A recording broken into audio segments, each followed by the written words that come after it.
amigos? ¿Cómo están? Bienvenidos a un episodio más de Entre Justos y Pecadores. Soy Alisa Durán y hoy tenemos un nuevo invitado. Vamos a dar la bienvenida a un abogado, político, médico veterinario y sociólogo. Estoy hablando de Yehude Simons. Bienvenido, doctor. Muchas gracias por la invitación y espero caer en los justos y no los pecadores. ¿Usted en dónde se ubica? ¿Entre justos o entre los pecadores? Y la mitad de los dos, creo. En la mitad. Un poco para cada lado. Un poco para cada lado. Cuéntenos acerca de su trayectoria política. ¿Cuáles fueron los orígenes para que usted se pueda inmiscuir en la política? ¿Qué lo ha movido? Bueno, yo creo que la política nace con uno, ¿no? Yo en la política militante empecé tarde. En la política de nacimiento vivía a una cuadra o algunas cuadras del Palacio de Gobierno, porque estuve en el RIMAC, en Girón Trujillo, en Virú, estaba muy cerca del Palacio de Gobierno. Estudiaba en un colegio que se llamaba Santo Toribio, que estaba a una cuadra del Congreso de la República. Así que de chiquillo pasamos al Congreso a ver los debates y por ahí uno fue sintiendo qué significa la política, ¿no? Pero además, profesor universitario, en el colegio entré muy joven, en un colegio de sacerdotes, entré muy joven a mirar el tema de lo social, porque un cura me formó para ver lo social.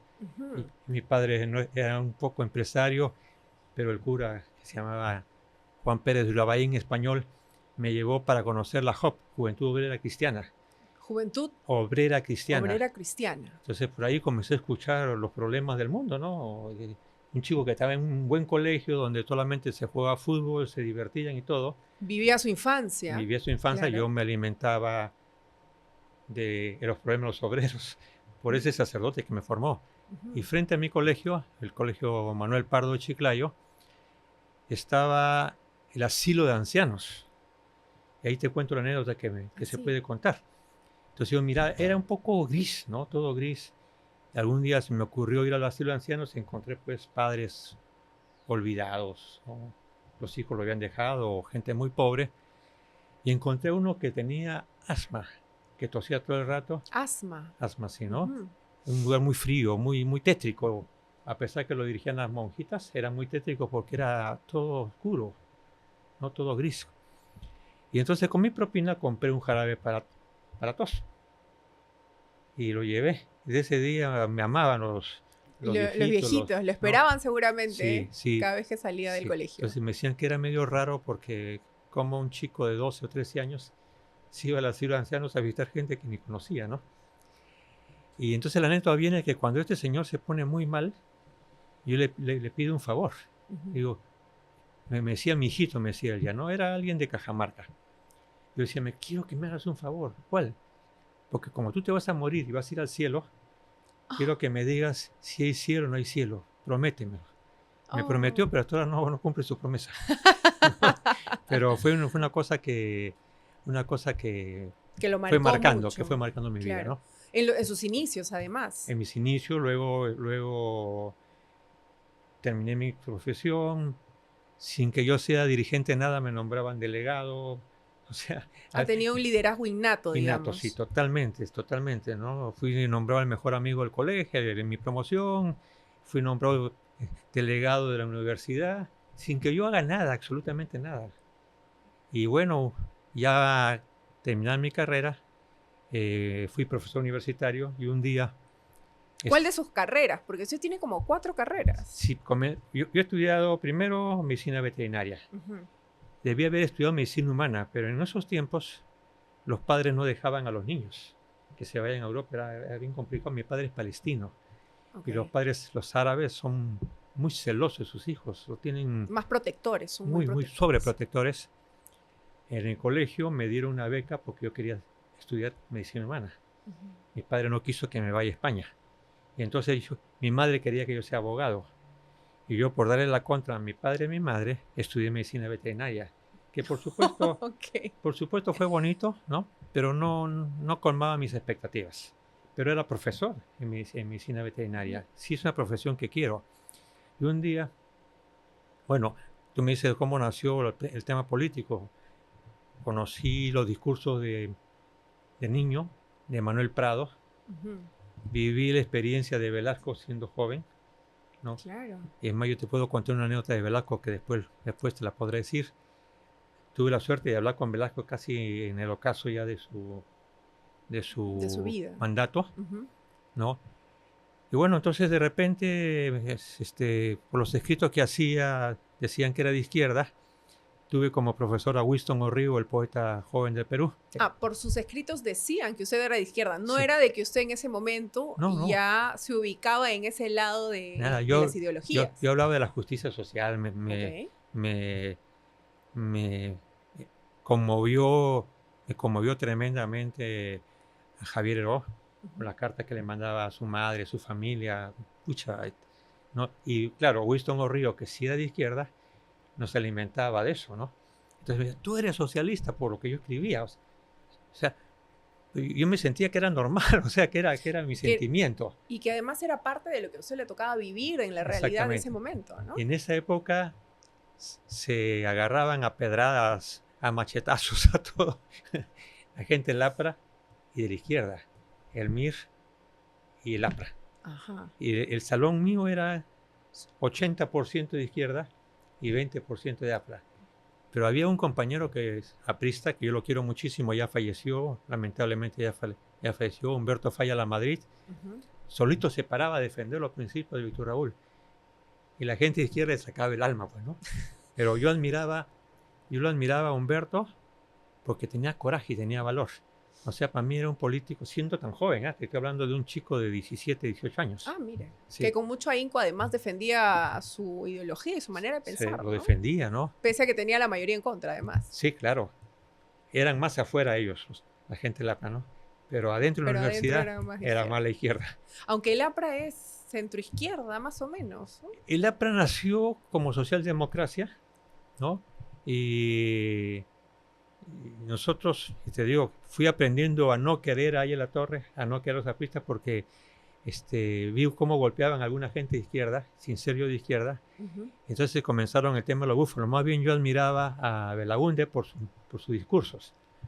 Y mi madre quería mucho a Belaúnde. O sea, en ese momento usted era muy posible que se vaya por la senda axiopopulista. No, fíjate, tampoco. Yo me gustaba mi independencia. Me iba yo por la senda de la justicia social, de, como te contaba, formado por la Juventud Obrera Cristiana. Claro. Tuve, no sé si es el destino, pero estudié en un colegio donde estudiaban los hijos de los terratenientes, los hijos de los dueños de las haciendas, los Piedra, y a la vez estudiaban los hijos de los obreros. Yo estaba en el centro y alguna vez me invitaron la familia de Ricardo La Piedra, que es mi gran amigo, y dueño pues de la Concordia por parte de la madre y de la empresa Pomalca. Ok. Entonces cuando fui a su casa, pucha, era una locura su casa, ¿no? O sea, y a la vez, un cambio de realidad total. Total. Pero a la vez, como querían mis amigos, que eran mis compañeros, nos queremos todos ahora, ¿no? Eran hijos de los obreros. Un amigo, Eduardo Cipión, que era hijo de obrero, me dijo, vente con nosotros a la casa para que conozcas, a jugar pelota. Y me fui. Y cuando entré a su cuarto, a su casa, el día se volvió noche. Porque era totalmente oscura y era un cuartito donde vivían varias personas. Entonces ahí ya fue el primer golpe también que se recibió de ver cómo en un colegio estudiaba el hijo de los patrones, de los que más tenían y de la clase obrera. De la clase obrera. Entonces ahí ya me fui ya definiendo. Ideológicamente. Sí, y no ideológicamente, sin militar, terminé mi secundaria, terminé mi universidad y no militaba en ningún partido. ¿Nunca militó en ningún partido? En ningún partido. Me buscaba, no el APRA, porque tenía compañeros del APRA, pero aprista, pero no militaba con ellos. Tenía compañeros de izquierda, tampoco militaba con ellos. Acción Populista tampoco, pero eran mis amigos. O sea, el sacerdote que después me formaría, o no me formaría, que después seríamos como hermanos gemelos, Uber Lancier, me dijo algo que yo valoro mucho, porque me dice, tú tienes una sola virtud, me decía, no tienes muchas virtudes, tienes una sola. Digo, ¿cuál? Escuchar. Entonces, yo siempre he tenido esa capacidad de escuchar, de escuchar, de escuchar. Un día llega Alfonso Barrantes. Yo estaba en plena investigación por una tesis que presentaba y de repente se presenta el alcalde de Lima, Alfonso Barrantes. Y que no era alcalde todavía. Estoy hablando del año 81, 82. Lo oigo y me dice, usted tiene que ser nuestro. Era simpático, Alfonso. Y ya lo había fichado ya. Ya me había fichado. Y bueno, me invita a una reunión, yo voy a la reunión y de repente, sin saber, sin interesarme en la política ni nada, me nombran secretario general. Secretario general, yo era la primera vez que asistía. Una locura. Porque, lo querían jalar como sea. Sí. Pero allá por 1991 usted funda un partido. Sí. Movimiento Patria Unida. Patria Libre. Patria Libre. Sí, a ver, mira, yo llego al Congreso con la más alta votación de todos los provincianos. Fui presidente del Frente, después de esa conversación con Alfonso, ya fui presidente de Izquierda Unida en Lambayeque, fui presidente de la Federación de Padre de Familia del Colegio Carmen de mi hija, fui presidente de todo. Presidente de la PAFA, de todo, de todos lados. De todo. Y postulo a la alcaldía y por primera vez la izquierda quedó segundo, pero una semana antes me habían agarrado a palazo los policías porque se hizo una marcha a favor del proyecto Olmos, del hospital regional, etcétera, y hicimos un paro y la policía me seguía a mí. Yo me iba por un lado y la marcha iba por otro lado, pero me seguía a mí, me agarraron a palazo, me bajaron del tercer piso de un edificio rodando y bueno. Porque pensaban que usted estaba liderando la marcha. Sí, sabían que yo lideraba la marcha, pero una marcha totalmente pacífica. Okay. Entonces viene el milagro de Dios o el milagro del destino, ¿no? Me bajan, yo tenía más pelo, por supuesto, ahora no tengo mucho, ¿no? El pelo que se me caía por acá y una mancha de sangre por acá, y a mí me decían Cristo pobre. Cristo pobre, sí, ese era su chapa. Mi chapa era Cristo pobre. ¿Ya? Entonces, de repente sale el Canal 4, y el periodista me quería mucho. ¿Qué le ha pasado? Me decía. Entonces ya todo dolorido por los palazos. Yo digo, bueno, esto pasa por luchar por mi pueblo. Esto pasa por pedir olmos, tarhuaqueros, tinajones. Esto pasa por eso, pero no hay que rendirse. Y bueno, pues... Preciso. Eso fue 15 días antes de las elecciones. Claro, me metieron por primera vez por 24 horas al calabozo. Los profesores, era dirigente de los profesores, todo el mundo salió y me ganó el mejor candidato que tenía la APRA y que creo que ha sido el mejor aprista, igual que Humberto, ¿cómo se llama? Bueno, y que se llama Guillermo Vaca Aguinaga. ¿Ya? Maestro, senador, diputado, muy querido en Lambayeque, ¿no? Yo le rindo homenaje siempre a él. Humberto Falla era como su discípulo más importante. A pesar que éramos rivales, nos queríamos. Es que eso era lo de antes, ¿no? Ser adversarios y no enemigos. Exactamente. Y además yo creo que eso tenemos que transformarlo. Entonces por ahí comenzó mi carrera. Porque además fue usted presidente regional de Lambayeque. 2 veces, sí. 2 veces. ¿Cuál ha sido su obra más emblemática en estos 2 periodos? Hay varias cosas, ya. Primero que hay que decírtelo. Gané las elecciones después de 8 años y 10 meses de estar preso, ¿no? Y sin plata. Y te voy a decir, no es un secreto porque lo saben los artistas, ¿no? La gente del APRA votó por mí. Lo apoyó. Me apoyó, o sea, contra su propio candidato, que justamente era el amigo mío, Humberto Falla La Madrid. Ellos tenían algunos conflictos y votaron, yo feliz de la vida, por supuesto. La segunda vez volví a ganar también con el voto. Siempre hemos tenido alguna simpatía, a pesar que yo recién valoro a La Torre, recién lo valoro. Cuando estando en Cusco, voy a comprar libros en Cuba, estaba en Cuba, en La Habana, voy a comprar libros y me encuentro pues cuarto llenecito de libros que costaban $1, $2, ¿no? Una cosa así. Y encuentro un libro tirado. De Aya de la Torre. De Aya de la Torre. Era Carta de los prisioneros apristas a Aya de la Torre. Y ahí me puse a leerlo. Y entonces entendí la magnitud de lo que significaba el APRA en esos momentos. Y que no tenía por qué ser enemigo el APRA, ni Aya de Mariátegui, a pesar de que se excedieron en los calificativos, a pesar que la derecha se encargó de dividirlos más, ¿no? Pero ahí aprendí a respetar a Ayala Torre, después leí sus libros y entendí que ambos personajes en algún momento se podían fusionar, esos pueblos. Entonces gané así, fui presidente regional. Tú me preguntas para mí, mi obra más emblemática. El año 2003, toda la costa es aprista, toda la costa, desde Tumbes hasta Tacna-Ganelapra. Y la única banderita roja era la mía, ¿no? Bueno, el APRA también tiene su banderita roja. Sí, pero pero era estrella. Es roja, media rosadita también, ¿no? Ya. Más que roja, la mía era roja. Recontra roja, rojo sangre. Bueno, no sé si sangre, no digas sangre porque después van a decir ya, eres tú rojo. terruca, yo terruca. No, y luego vamos a hablar de eso. Termino de contar sobre las obras. Ya, entonces, cometieron el error los presidentes regionales de la costa de insultar a Toledo. Le decían cholo, o sea, le faltaron el respeto.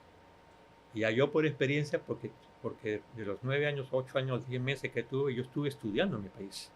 Estuve tratando de entender a la gente. Me sentí atrevido porque la gente política lo que hace es decirle al pueblo lo que nosotros queremos y no lo que el pueblo quiere. Descubrí que si volteaba la mirada, nadie me seguía, a pesar que había luchado por los pobres, a pesar que había sacrificado a mi familia, etcétera, etcétera. Nadie seguía porque la gente quiere que le resuelva sus problemas, sino que tú les digas lo que tienen que hacer. Entonces yo aprendí, no, de aquí en adelante no solamente es escuchar, sino escucharlos y hacer carne a lo que escuchamos. Bueno, Toledo me apreció, pues. Toledo me apreciaba mucho y le dije, tú estás comprometido con Olmos, 80 años por aquí, por allá, y lo convencí. Era una reivindicación de 80 años y esa es la obra más importante que tiene Lambayeque y es la obra que tenemos que defender y creo que es la obra que le da economía no solamente a Lambayeque sino al país. Ese es el legado que usted le deja a Lambayeque. Ese es el legado. Y después con Alan García, mi relación con Alan García era terrible. ¿Y cómo le aceptó el premierato? No, es que en su primer gobierno era terrible, sí, era terrible, éramos... Como el agua y el aceite. Como el agua y el aceite, y él me tenía una cólera tremenda y yo le tenía una cólera tremenda. ¿No? Yo escribía contra él y él me insultaba con su gente, ¿no? El cariño era mutuo. El cariño era mutuo. Sí. Sin embargo, cuando Alan García termina su primer periodo y yo veo que todo el mundo lo insulta, yo lo defiendo.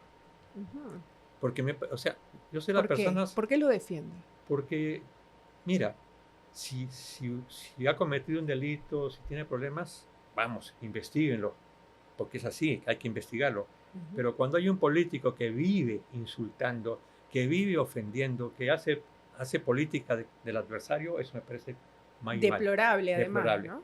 Entonces lo defendí sin que lo sepa, ¿no? Cuando él retorna de París, la primera persona a quien llames a mí. ¿Y por qué cree usted que lo llama? Porque me dijo, son 2 los perseguidos que meten en este país. Usted injustamente y tal, y yo, es un poco, ¿no? E incluso, te cuento como anécdota, en 1980, y lo sabe, ya murió también, es una cosa lamentable, pero siendo yo presidente de Izquierda Unida, Armando Villanueva, el 84, va a Chiclayo. Yo era presidente de Izquierda Unida. Me invita a almorzar a un lugar bien conocido en Chiclayo, ya, y me invita con un diputado que se llamaba Alfredo Montenegro de Oliva, que era un cuadro bien rescatable, bien formado y bien reconocido por el APRA y por Lambayeque. ¿Y qué me ofrece Armando Villanueva? Oiga, yo quiero que usted sea el número 1 en mi lista. Le digo, Armando, yo quiero que tú seas el número 1 en mi lista. O sea, ¿cómo se te ocurre que yo, siendo de Izquierda Unida, presidente, voy a ir por el APRA? No, pues, ¿usted aceptaría eso? No, me dice, no aceptaría. Eso fue. Y después, la que tuve mi relación ha sido así con ellos, ¿no? Entonces, ¿qué sucede? Que cuando llega Adán, es la primera llamada que tengo con él. Después ya él es presidente de la República. Jorge del Castillo va a Lambayeque, va a Chiclayo a hacer campaña por mi rival, ¿no? Y también Mauricio Mulder, ¿no? Enojados, me miraban con mala cara a mí. Yo le gané, pues. Le gané. Le ganó a sus candidatos. A Humberto Falla. Okay. Pero después, bueno, yo gano y Alan tiene una mejor relación conmigo. Es más, el único gobernador que reconoció a un aprista como Armando Villanueva con la condecoración máxima fue mi gobierno. Le dimos la condecoración máxima a Armando Villanueva y Alan me llamó. Muchas gracias por haber reconocido al viejo que por aquí. Ni siquiera mis compañeros han hecho eso. Y lo reconocí porque yo valoraba. Cuando yo estaba detenido, Armando Villanueva me mandaba policías llevando un pan o saludándome, que te cuides, etcétera, etcétera. O sea, la amistad con él ha sido fuerte. Estuvo presente. Sí, estuvo presente. En esos momentos. Y ahí viene, y con Alan García, cuando él gana, nos encerramos. Cuando él gana, yo viajo de Chiclayo a Lima para saludarlo, porque como presidente regional, y eso tienen que entenderlo, el que tiene un dedo de frente y es gobernador o alcalde, un gobernador o un alcalde sabe que si no tiene buena relación con el gobierno central no hay obras. Exactamente. Entonces algunos quieren aparecer en los diarios, no quieren aparecer en la foto diciéndose el rival, pero hacen daño a su pueblo. No, y además que han satanizado esta labor política de las relaciones, de hacer política, de negociación política, así es. Y que ahora eso ya es corrupción. Así es, yo saqué de Toledo al proyecto Olmos, que no quería Toledo, y con Alan García, como conversamos, mira, exactamente 2 horas y nos sacamos la mugre. A ver, ¿por qué es esto? ¿Por qué el otro? Tú me dijiste tal cosa, yo te dije tal cosa. ¿De verdad esto? ¿No es verdad esto? O sea, y terminamos la discusión agria, se paró y me abrazó. Y le dije, sí te pido un favor grandazo. Dime. ¿Cómo le decías?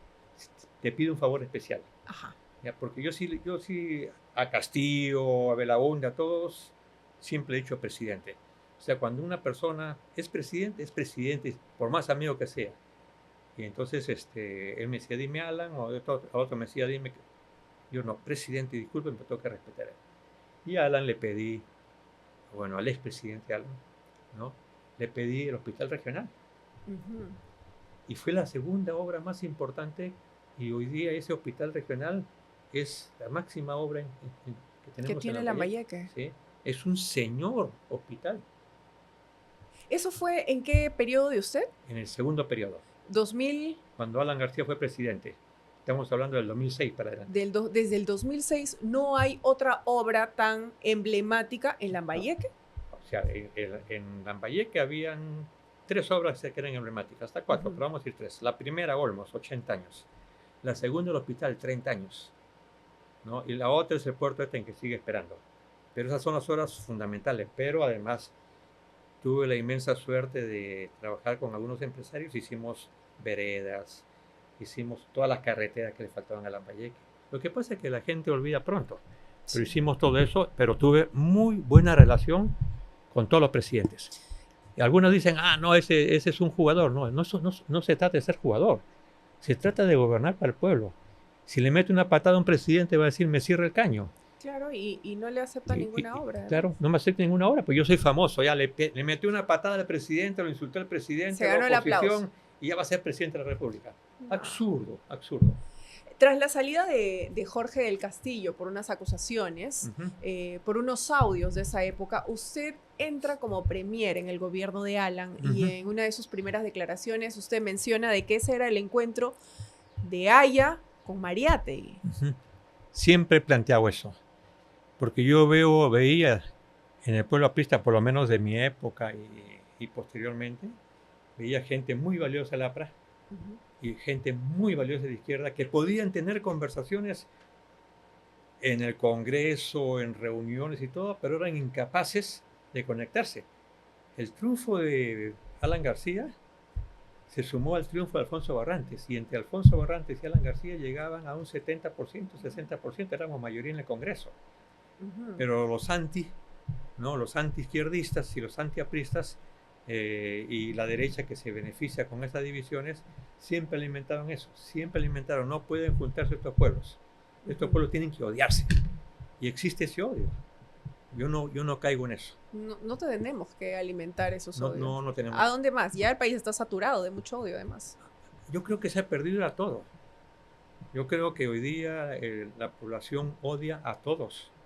Y creo que los políticos se odian entre ellos, ni siquiera entre los amigos son capaces de entenderse. ¿Por qué? Porque todo el mundo quiere ser presidente de la República, todo el mundo quiere salir en la foto en el comercio, en la República, en tal y en tal y en tal. Y entre justos y pecadores también. Quieren salir en la foto.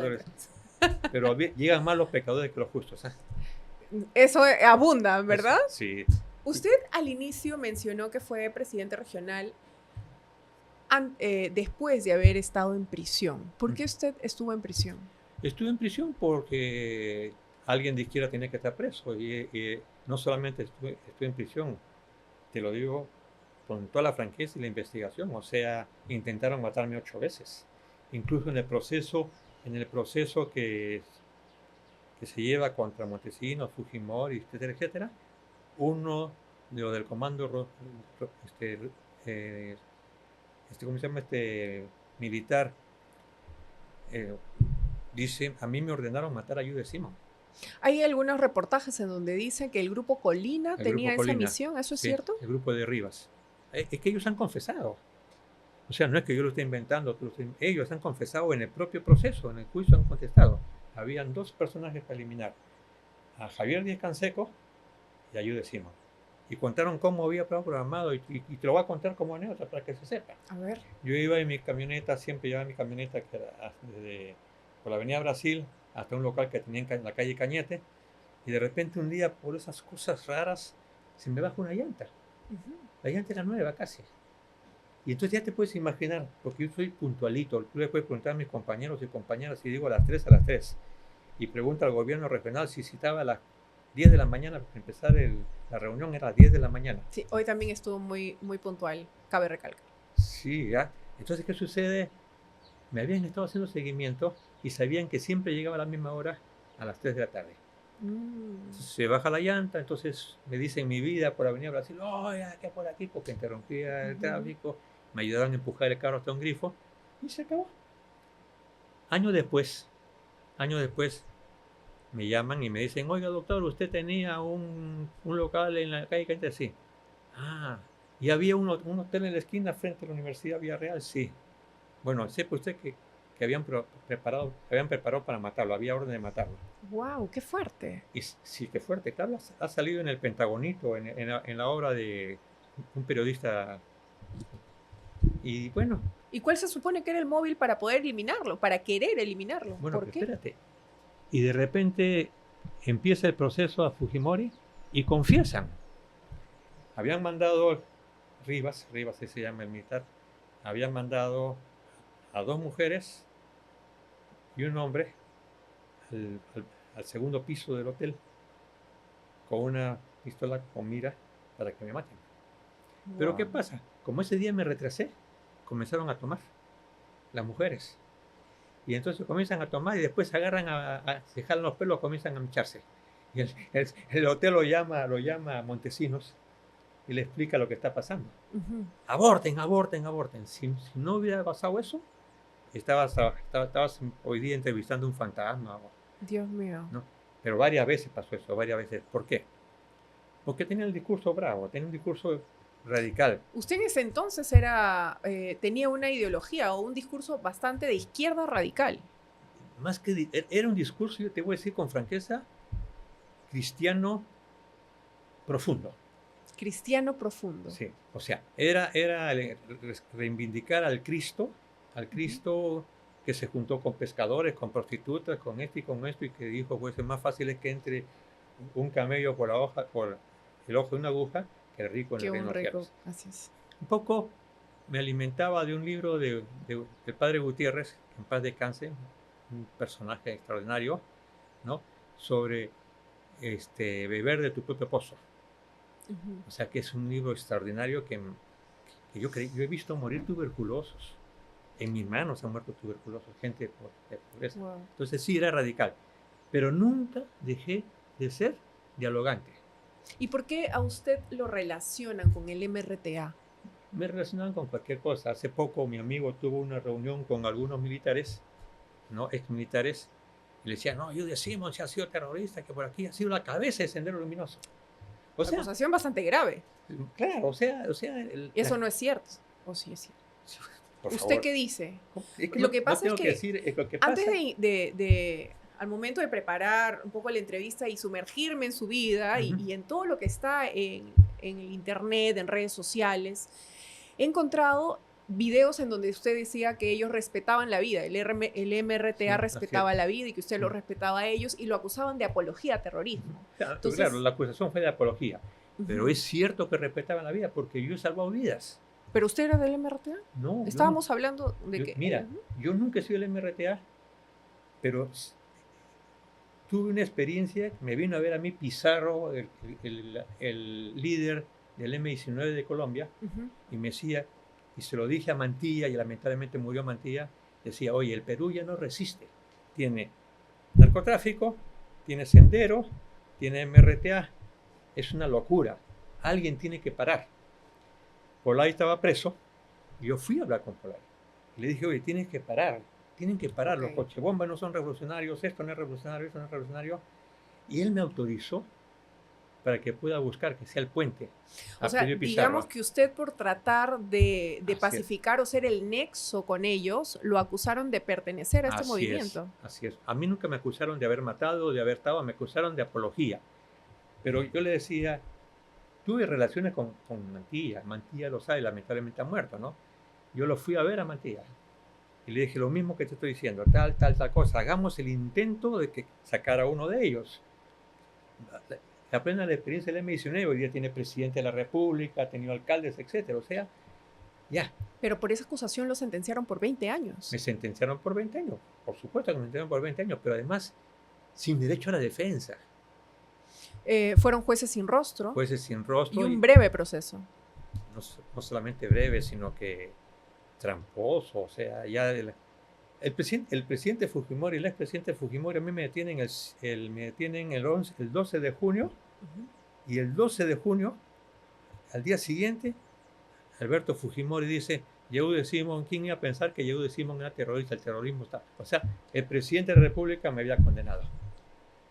El presidente de la República. Y después yo hablé con Fujimori. ¿Y qué le dijo? No, ya yo sé, ya sabía, ¿no? O sea, mira, gracias a Fujimori conocí al hombre que era su lado bueno, el padre Hubert Lancier.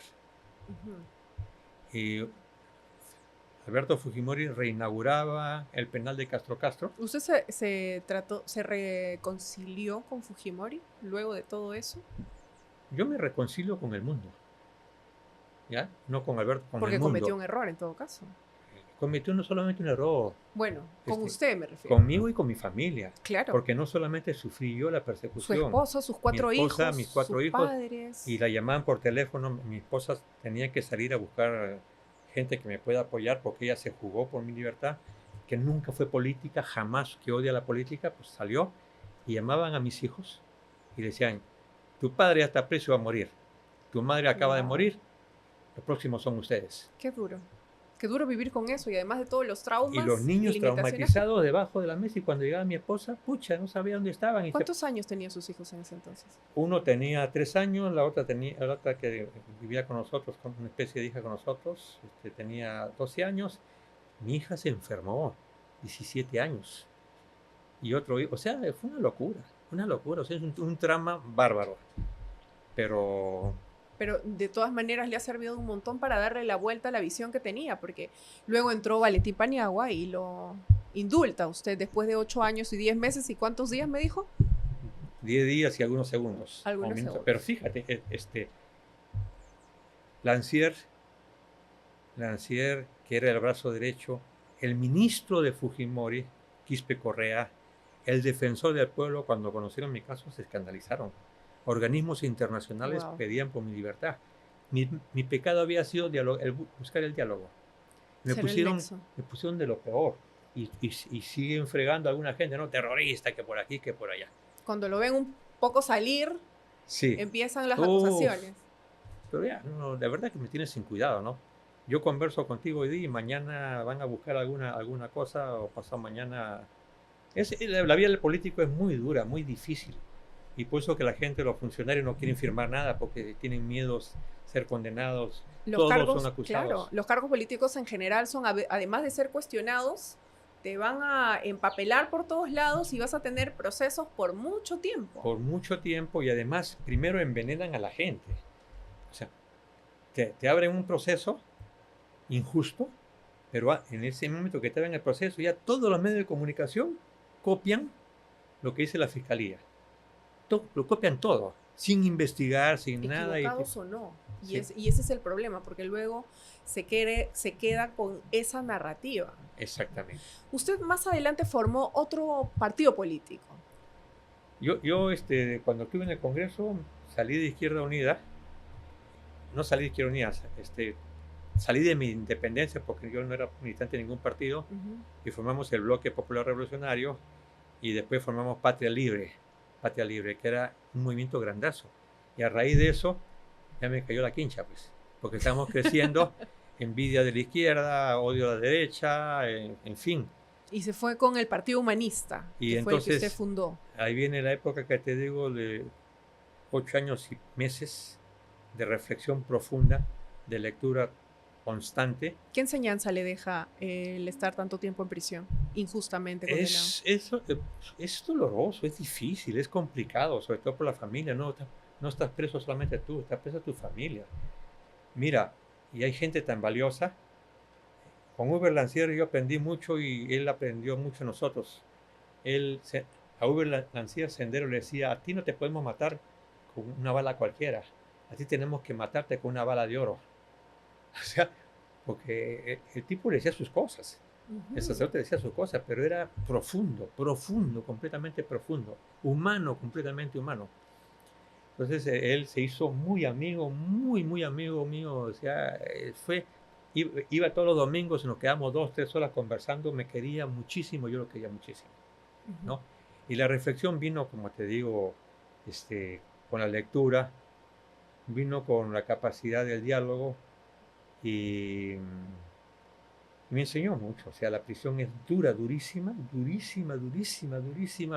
Es el infierno en su última estación, pero también es instructiva. Entonces, ¿qué sucede? Que Hugo Lancier un día estaba paseando por las celdas y encuentra que un campesino había hecho una Virgen María, había hecho un San Martín, había hecho un Bolívar con el jabón. Y decía: pucha, estos peruanos son artistas. Y comenzó a recorrer y se dio cuenta. Y cuando la prisión nos ha sido dura, porque el primer año casi uno no vio a su familia, y la gente venía de Ayacucho, de Puno, de las zonas más alejadas, con unos paquetes inmensos de comida, porque la comida era sopa con orines, sopa con heces. Éramos lo último del mundo. Y entonces cuando venía la familia, que me la maltrataban, por supuesto, los presos, los más duros, yo he visto llorar los más duros, decían: pucha, mi familia se muere de hambre, es muy pobre, encima me trae cosas. O sea, se quedaban muy tristes. Wow. ¿Y qué sucede? La anciana agarra y cuando descubre esta capacidad artística que tiene la gente más sencilla, comienza a ayudar. Consiguió hornos para cerámica, para artesanía, encontró maestros de artesanía y comenzó a crecer, buscó un lugar especial para ellos, y llegaron embajadores, llegaron universidades y compraban todo lo que producían. Y darle una segunda oportunidad también. Claro, y además muchos de ellos son empresarios. Hoy en día. Y exportan sus productos. Es una maravilla. O sea, han vendido la imagen de la cárcel que todos son perdidos, pero hay gente buena, hay gente que hay que rescatar. Y si no se entiende, estamos mal. Usted, como hombre de izquierda, ha apoyado a algunos políticos de izquierda. Primero, ¿qué es lo que usted opina ideológicamente de la izquierda hoy en día? De esta izquierda que está representando Perú Libre en el Congreso. En su momento apoyó a Pedro Castillo. Ha habido declaraciones en donde usted apostaba por él. Sin embargo, tenemos pues estos resultados un poco deplorables en la gestión pública. Ha habido una izquierda en la época de Alfonso Barrante, donde estaba Javier Díaz-Canseco, Enrique Bernales, Barrera Bazán, en fin. La época de oro de la izquierda. La época de oro de la izquierda, que demostraron que tenían una capacidad tremenda, una visión de país. Era la izquierda más representativa de la época, como fue el APRA el 85, sus mejores cuadros donde se hacía política de verdad, con mucho respeto. El PPC tenía sus representantes muy respetables, incluso Celso Sotomayor, que era del PPC, escribía a favor mío. Decía, sáquenlo. Yo tengo... Rafael Rey escribió a favor mío. Celso Sotomayor, él era de Iquitos. Sí, claro. Pero además... Una de las grandes mentes que también ha tenido el PPC. Exactamente. O sea, tú podías juntar a ellos. Tú no veías insultos. Habían un debate exceso de voz a veces había provocaciones, pero eran provocaciones naturales. Propios del debate, digamos. Propios del debate, propios de la diferencia, ¿no? Javier de Canseco ha sido bien duro, pero a la vez ha sido bien dialogante. Pero hoy en día la nueva izquierda que tenemos en el Congreso, ¿qué opinión le merece a usted? Yo creo que la izquierda se ha ido perdiendo. Muchos dicen son de izquierda, pero realmente no son de nada, ¿no? O sea, no los reconoce como izquierda. ¿Sabes qué? No me interesa calificarlos, ¿ya? O sea, yo prefiero, los respeto en sus posiciones, es el pueblo el que tiene que calificarlos, no voy a hablar mal de ellos, ni tampoco voy a hablar bien, pero tengo la esperanza que la cosa comience a mejorar y que no se busque amigos para candidatos, sino se busque lo mejor de cada sector. Porque mira, si tú me preguntas qué es de izquierda, yo te pregunto, ¿y la derecha qué es ahorita? ¿Qué es el Congreso ahorita? Encontrar a gente de derecha que supuesta... Exactamente. Encuentra gente que solamente piensa en su bolsillo y dan leyes absurdas y la institucionalidad se está perdiendo. Yo sí tenía esperanza en Castillo. Tenía esperanza en Castillo por lo que representaba. O sea, Castillo representaba el mundo rural. Castillo era el magisterio. Pero lamentablemente no tuvo la capacidad de entender lo que le puso el pueblo, la capacidad de aprovechar ese espacio que jamás va a tener oportunidad en su vida, que es muy difícil. Y la ausencia de la formación. La ausencia de la formación, entonces, y no lo ayudaron. La derecha desde el primer día, sectaria, insultando, todos los días lo insultaban. Y la izquierda, desde el primer día, poniéndole condiciones. Desunida. Desunida. Entonces, no, pues. Y luego aparece ahora esta figura, bueno, en su momento, hace algunos meses, el año pasado, con más potencia, que estamos hablando de Antauro Humala. ¿Usted cree que es el nuevo representante de la izquierda? Yo no creo que Antauro sea de izquierda en principio. Yo creo que Antauro es más nacionalista. Nacionalista. Sí, yo no creo que sea de izquierda. O sea, es un hombre que ha leído bastante, que tiene capacidades por la formación del padre, pero creo que tiene un exceso verbal peligroso, ¿no? ¿Podría representar una amenaza para el país? No, yo no sé si él haría el 1% de lo que dice con sus amenazas, porque sería una torpeza, pero yo creo que en este momento él ya no podría representar la tranquilidad que el país necesita, ¿no? O sea, yo lo conozco, Antauro. Antauro me ayudó y yo lo ayudé. O sea, cuando él estuvo preso, tenía una otitis terrible. Y yo era presidente del Consejo de Ministros y no lo atendían. Me pareció un exceso y le dije al presidente García, oiga, presidente, ¿qué está pasando?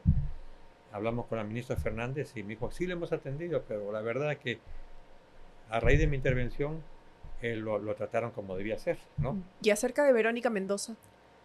Verónica Mendoza me decepcionó porque se había reunido muchas veces conmigo, hablamos del plan de gobierno y de repente se atrevió a decir que me había expulsado de mi partido. ¿No? O sea, el partido... Mire qué atrevimiento además, ¿no? Lo que es hoy día Juntos por el Perú era el partido que yo había formado. Era Partido Humanista. El Partido Humanista, claro. Y se lo di a la izquierda. Yo dije, Barrantes hizo una cosa buena, unirnos, se lo di a la izquierda y la persona que puse traicionó todo y la puso a Verónica Mendoza, porque Verónica Mendoza era mucho más que todos los que estaban ahí. Y Verónica Mendoza se fue de boca. Entonces, muy bien. Sí, primero que no me pueden expulsar porque yo soy el partido. Segundo, yo no tengo ningún problema de que me investiguen. Yo me considero inocente. Yo me considero que nunca que hice Olmos sin ninguna trampa, ¿no? Pero ella se atrevió a decir eso. No dijo nada de Olmos, pero dijo que me habían expulsado. ¿Y lo considera como traición? La considero como torpeza mayúscula que hizo que yo apoye a Castillo. Castillo me pareció más honesto en ese aspecto. Y mira cómo es el destino. La prensa me puso el micro en la boca para que ciertamente me tire contra Verónica y apoya a Castillo porque pensaban que Verónica podía llegar. Yo lo hice sin ninguna intención de hacer daño, pero a pesar que ella me había hecho daño, y al rato comenzó a crecer Castillo, y entonces mucha gente izquierda me echa la culpa a mí. O sea, es la culpa de usted que tengamos el presidente que tenemos hoy en día. La culpa mía por la izquierda es que Verónica no haya ganado, no haya quedado mejor. Pero bueno, Verónica tampoco se es fue que quedando. Hubiera sido la mejor propuesta Verónica Mendoza. Verónica, yo creo que perdió. Que sí. Yo creo que Verónica es mejor que todito la gente que está de izquierda, es más preparada. Es la más preparada. La más preparada, pero no tiene una conducta abierta. O coherente, porque he estado viendo algunas y me apena, discordancias entre porque lo que dice. Sí era una mujer interesante, en mi casa no la pasa. ¿Por algo será? Sí, bueno, por lo que dijo, ¿no? Y claro, mucha gente no la pasa, pero ella pudo llegar, pudo. Así como llegó Ollanta, pudo llegar Verónica. Pero la gente siente que se apituqueó, como dicen, la gente siente que se sintió demasiado arriba y no trató como debía tratar.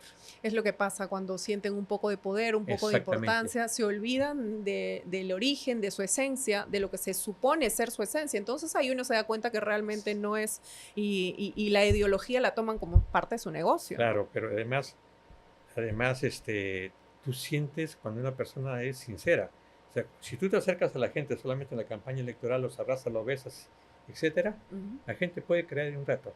Pero cuando tú llegas a tener un cargo y te olvidas de la gente y que solamente aparece cuando hay procesos electorales, la gente ya castiga, ya ha pasado a muchos.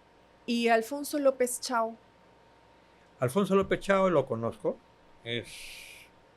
Yo creo que hizo lo que cualquiera haría, pero él lo hizo con inteligencia, hizo ver que hay calidad humana al recibir a toda la gente que estaban siendo maltratados, terruqueados, y lo recibió en la universidad, porque la universidad es parte del pueblo también. Es un hombre muy, muy preparado, es un muy buen técnico, me parece un buen candidato, y creo que es honesto. Su partido está ya en proceso de reinscripción. ¿El Partido Humanista? Ajá, el Partido Humanista. Nosotros pensamos que el jueves que viene presentamos las observaciones que nos han hecho el jurado de las elecciones, y que si el jurado realmente justo aceleraría el proceso, no tiene por qué durar 3 meses, 4 meses. Yo creo que hay pocos partidos ahora para reconocer. Estamos presentando todo y nos debería reconocer antes del 12 de abril. ¿Usted va a postular? Es posible que postule, y yo no te voy a decir a la presidencia porque no tengo plata para la presidencia. Lo que te digo, o sea, si postulo, el capital económico que me mueve es mi persona, es lo conocido que puedo ser. ¿Y ha fichado a algunas personas de izquierda que lo van a acompañar a usted en esta postulación? He fichado a un montón de gente buena, técnicos, profesionales, científicos. ¿Podríamos saber algunos nombres? Sí, por ejemplo, tiene su nombre Álvaro Aures, que es un científico de nivel A, que ha sido jefe del plan de gobierno de los Morados, etcétera. Te puedo citar ¿cómo se llama?, al expresidente de la región Tumbes, a la gente Lapra de Piura. ¿A todos se los ha jalado? De toda gente de mucha calidad. Tengo 2 personas aquí de mucha calidad que van a postular, peruanos en el exterior. Mira. Tengo 2 personas que pertenecen al Partido Demócrata de Estados Unidos. Tengo una compañera que está escondida ahí, que ha sido campeona de gimnasia. Mire. Sí, tengo una compañera, mucha gente. Pero vamos a seleccionar. Mi desventaja sería que no reconozcan al partido, entonces vamos a tener que formar una alianza no política que sí vamos a postular. Como última pregunta, ¿usted cree que, usted sigue creyendo que la izquierda aún representa ese sentimiento del país? Si tú me hablas de personas, es difícil decirlo. Pero si tú me hablas de pueblo, yo creo que el pueblo de izquierda. Sur y centro, por ejemplo, que son... Es que no solamente de sur y centro, yo creo que por culpa de las personas, la izquierda ha perdido un poco de espacio en el pueblo. Pero yo me encuentro con gente que no pertenece a ningún partido de izquierda, nada, pero se siente de izquierda. O sea, ¿sabe por qué? Porque la imagen de la izquierda es la imagen que mira al pobre, es la imagen que mira al maltratado. Pero también los partidos socialcristianos como el PPC mira al pobre y al maltratado, digamos. Claro, pero la diferencia es que el PPC no tiene pueblo a pueblo. O sea, ese es un tema, ¿no? Y hay algunas declaraciones poco felices, ¿no? O sea, que la izquierda también lo tiene, por supuesto, ¿no? Pero lo natural de la izquierda son los campesinos, son los obreros, ¿no? Y por supuesto intelectuales.